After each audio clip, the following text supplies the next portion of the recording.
Hello students, welcome to learn for teacher.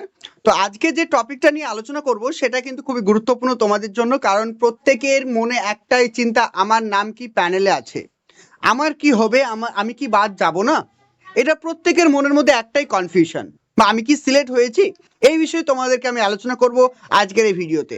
তো প্রত্যেকে learn for টিচারের পক্ষ থেকে তোমাদেরকে অনেক অনেক শুভেচ্ছা থাকলো যে তোমরা প্রত্যেকে সাকসেস হও।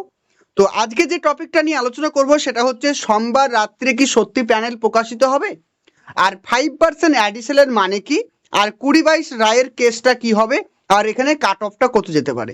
এই বিষয়ে তোমাদের সঙ্গে আমি একটু আলোচনা করব। তো তোমরা অবশ্যই প্রথম থেকে শেষ পর্যন্ত দেখো, ইনফরমেশনগুলো আশা করছি তোমাদের কাছে অনেকটা যুক্তিপূর্ণ হবে। তো যদি তোমাদের কিছু বলার থেকে অবশ্যই কমেন্ট সেকশনে জানাবে। ওকে, তাহলে চলো জেনে নিই। এটা হচ্ছে গতকালকের, তোমরা জানো, এফিডেভিট কপি, যেটা কিন্তু পর্ষদ তার কোর্টে কিন্তু সাবমিট করেছে।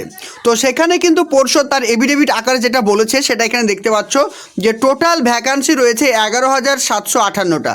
11,758টা পোস্ট রয়েছে, যেখানে কিন্তু বলা হয়েছে যে টোটাল ডিএলএড ক্যান্ডিডেট রয়েছে 14,015 জন।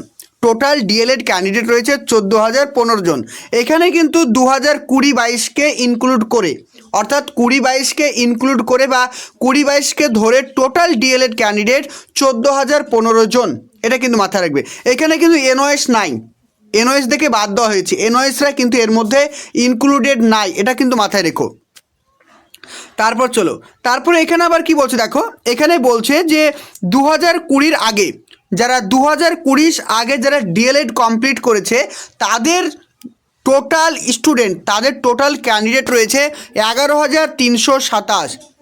11,327 জন ক্যান্ডিডেট রয়েছে যারা হচ্ছে ভ্যালিড, বোঝা গেল, তারা হচ্ছে একদম সম্পূর্ণরূপে ভ্যালিড 11,327 জন। এবার আবার এখানে দেখো, যারা 2020-22 থেকে পাস আউট করেছে তারা হচ্ছে কত, 2,842, যাদের কিন্তু সুপ্রিম কোর্টে কেস চলছে। তাহলে 2,842 জনের কিন্তু সুপ্রিম কোর্টে কেস চলছে, এটা কিন্তু তোমরা জানো। যদি সুপ্রিম কোর্টে 2020-22 ইনভ্যালিড হিসাবে ঘোষণা হয়ে যায়, তাহলে কিন্তু প্রত্যেকটা ছেলে মেয়ে কিন্তু চাকরি পেয়ে যাবে, বোঝা গেল। তাহলে প্রত্যেকটা ছেলে মেয়ে চাকরি পেয়ে যাবে। কিন্তু যদি 20-22 যদি ভ্যালিড হয়ে যায় তাহলে অনেকে কিন্তু চাকরি পাবে না, এটা কিন্তু মাথায় রেখো। কারণ 14,000 সামথিং টোটাল স্টুডেন্ট রয়েছে আর ভ্যাকান্সি রয়েছে 11,000 সামথিং।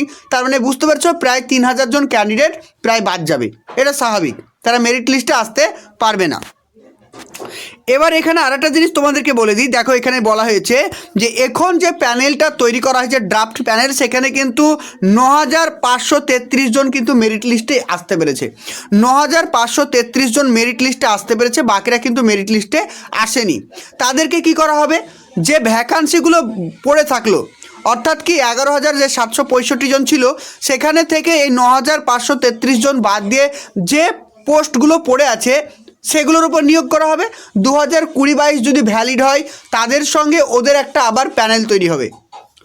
এবার ওই প্যানেলে যারা স্থান নিতে পারবে তারা আবার জবটা পেয়ে যাবে, এটা কিন্তু পরিষ্কারভাবে এখানে কিন্তু লেখা আছে, ক্লিয়ার। এবার যেটা আমি তোমাদেরকে বলবো, দেখে নাও এবার কি বলতে চাইছি। এবার যে কথাটা তোমাদেরকে বলবো যে সোমবার রাত্রে কি সত্যি প্যানেল প্রকাশিত হবে, দেখো কোর্ট তাদের পর্ষদ বা বোর্ড এখানে তাদের প্রপোজাল কিন্তু একটা সুপ্রিম কোর্টকে জানিয়েছে, এটা আমাদের প্রপোজাল। এবার ব্যাপারটা হচ্ছে সুপ্রিম কোর্টের যে বিচারপতি রয়েছেন হিমা কোহলি, তিনি যদি বোর্ডের যে প্রপোজালটা দিয়েছেন সেটাতে যদি তিনি স্যাটিসফাই হন, তাহলে অবশ্যই সোমবার রাত্রে প্যানেল প্রকাশিত হবে। যদি তিনি প্রপোজালটা রিজেক্ট করে দেন যে এই প্রপোজাল আমি সন্তুষ্ট হইনি, তাহলে আবার নতুন করে ড্রাফট তৈরি করা হবে, আবার নতুন করে কিন্তু ডেট দেওয়া হবে, ওই প্যানেল ক্যান্সেল। যেমন আমি তোমাদেরকে একটা বাস্তব উদাহরণ দিই, যে একটা ছেলে আর একটা মেয়ের রিলেশন আছে, তো ছেলেটা মেয়েটাকে বিয়ে করার জন্য তার মেয়েটার বাড়িতে প্রপোজাল পাঠালো। তার মানে প্রপোজাল পাঠালো মানে যে ছেলেটার সঙ্গে মেয়েটার বিয়ে হবে তেমনটা নয়, কারণ ওই মেয়েটার বাড়ি থেকে যদি ছেলেটাকে অ্যাকসেপ্ট করে, তার প্রপোজালটা অ্যাকসেপ্ট করে, তবেই বিয়ে হবে। ঠিক তেমনি এখানেও তাই, যে বোর্ড তাদের যে প্রপোজাল সেটা কিন্তু এফিডেভিট আকারে কিন্তু কোর্টকে জানিয়েছে। এবার কোর্ট যদি মনে করে যে সন্তুষ্ট বা ঠিকঠাক আছে তাহলে সেখানে কিন্তু কোর্ট অ্যালাউ করবে, আদারওয়াইজ এটাকেও ইনভ্যালিড করা হবে, আবার কিন্তু তাদেরকে নতুন করে টাইম দেওয়া হবে, নতুন করে আবার কিন্তু ড্রাফট প্যানেল তৈরি করা হবে। এটা কিন্তু পার্মানেন্ট প্যানেল নয়, কারণ এটা ড্রাফট প্যানেল। যদি কোর্ট সম্মতি দেয় তাহলে কিন্তু সেটা ফাইনাল হয়ে যাবে, আর যদি কোর্ট সম্মতি না দেয় তাহলে আবার সেটা এডিট করে চেঞ্জ করতে হবে। এটা হচ্ছে জিনিসটা, বোঝা গেল? তাহলে সোমবার রাত্রে প্যানেল প্রকাশিত হবে কি হবে না পুরোটাই নির্ভর করছে কোর্টের ওপরে। ক্লিয়ার? এবার চলে আসি 5% অ্যাডিশনাল মানে কি। 5% অ্যাডিশনাল কথার মানে হচ্ছে, তোমাদেরকে দেখে দিই, নোটিশে কিন্তু এটা বলা হয়েছে, দেখে নাও। এখানে কিন্তু 5% অ্যাডিশনাল কথা দেখো বলা হয়েছে। 5% অ্যাডিশনাল কথার মানে হচ্ছে যে ধরো অনেকে কিন্তু বড় বড় চাকরি পেয়ে গেছে, অনেকে চাকরি পেয়ে গেছে, বা অনেকে ধরো হতে তো পারে যারা ধরো জয়েনিং করবে না, হয়তো কোনো কারণে তারা মারা গেছে, এটাও তো হতে পারে, কারণ মানুষ তো মরণশীল, ইন্টারভিউ দেওয়ার পরে তারা হয়তো মারা গেছে, হতে পারে। বা অনেকে ধরো কোনো একটা ভালো স্যালারি চাকরি পেয়েছে উন্নত মানের, সেটাও হতে পারে। তাহলে যারা জয়েনিং করবে না তাদের এই 5% সিটটাকে রাখা হয়েছে, তাদের এই সিটটাকে কেটে আবার নতুনভাবে সেখানে ইনক্লুড হবে, বোঝা গেল? যদি তারা জয়েনিং করে নেয় তাহলে কিন্তু হবে না, যদি তারা নন জয়েনিং করে তাহলে কিন্তু তাদের এই পোস্টটাকে সেখানে রাখা হবে। এটাই হচ্ছে 5% ক্যান্ডিডেট অ্যাডিশনাল হিসেবে ধরা হয়েছে, বোঝা গেল জিনিসটা? বাকি দেখো। এবার আমরা দেখবো যে 2020-22-এর কতজন ক্যান্ডিডেট আছে সেটাও কিন্তু আমি তোমাদেরকে এখানে বলেছি, তাই না? তাহলে এখানে দেখো, এবার আমরা যেটা জানবো যে 2020-22-এর রায়টা কী হবে। 2020-22-এর রায়টা কী হবে আমরা একটু দেখে নিই। 2020-22-এর রায় সম্পর্কে বলতে গেলে এটা কিন্তু পুরোটাই সুপ্রিম কোর্টে নির্ভর করছে, যে সোমবারে যে তোমার 20-22-এর পুরো রায়ের সমাধান হয়ে যাবে তেমনটা নয়, ভালো করে বোঝো। কারণ সোমবারে যেটা হবে সেটা হচ্ছে স্টে তোলার জন্য বা প্যানেল বের করার জন্য একটা মীমাংসা বা রায় হতে পারে, কিন্তু 2020-22 যে ভ্যালিড বা নন ভ্যালিড সেটা কিন্তু আমার মনে হয় না সোমবারে সেটা হবে, এটা কিন্তু মাথায় রেখো। আমার মনে হয় না সোমবারে সেটা কিন্তু হবে যে 20-22 ভ্যালিড আর নন ভ্যালিড, এটা সোমবারে কোনোদিনও সম্ভব নয়, সোমবারে হবে না। কারণ সোমবারে যেটা হতে চলেছে যে কোর্ট এফিডেভিটটা দেখবে, এফিডেভিটটা দেখার পরে যদি সন্তুষ্টি হয় তাহলে হয়তো স্টেটরা তুলে দেবে, নিয়োগ করতে বলবে, আর আদারওয়াইজ নিয়োগ করতে বলবে না, এটা হতে পারে। আর সোমবারে কিন্তু 20-22-এর রায়ের জাজমেন্ট আসবে না, এটা কিন্তু মাথায় রেখো।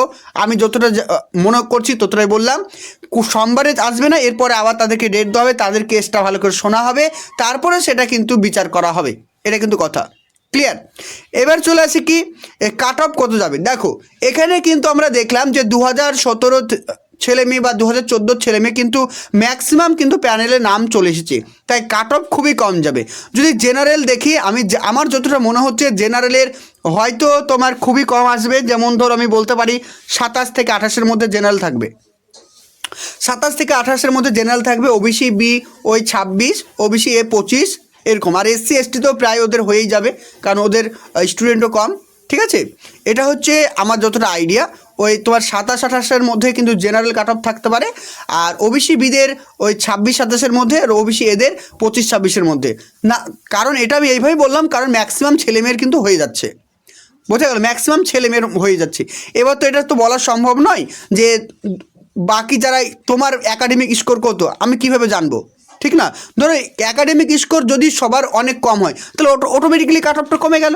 যদি একাডেমিক স্কোর সবার ভালো, ধরো সবার একাডেমিক স্কোর ভালো 25-26 25-26, তাহলে অবশ্যই সেখানে 30 চলে যাবে। যেহেতু সবার সিলেকশন হয়ে যাচ্ছে সেহেতু এখানে কাট অফটা মেন ফ্যাক্টর না, মেন ফ্যাক্টর হচ্ছে কার কত একাডেমিক রয়েছে, সেটা কিন্তু কেউ বলতে পারবে না, আমি কখনোই বলতে পারবো না যে আমাদের এতজন ছেলেমেয়ের কাট অফ একাডেমিক কত আছে সবার, আমি কখনো সেটা প্রেডিক্ট করতে পারি না। কিন্তু আশা করছি যে অন্যান্য বারের তুলনায় কিন্তু আমাদের যে কাট অফ সেটা কিন্তু অনেকটাই কমবে। তো এই ছিল আজকে ছোট্ট একটা আপডেট, তোমরা প্রত্যেকে ধৈর্য ধরো, আগামী কালকে তোমরা জানতে পারবে কি হচ্ছে না হচ্ছে, তারপর আবার তোমাদেরকে যতটা ইনফরমেশন পাবো আমি কিন্তু তোমাদেরকে সবার প্রথমে এই লার্ন ফর টিচারের মাধ্যমে জানিয়ে দেবো। যারা নতুন তারা অবশ্যই চ্যানেলটিকে সাবস্ক্রাইব করে রাখো। Thank you.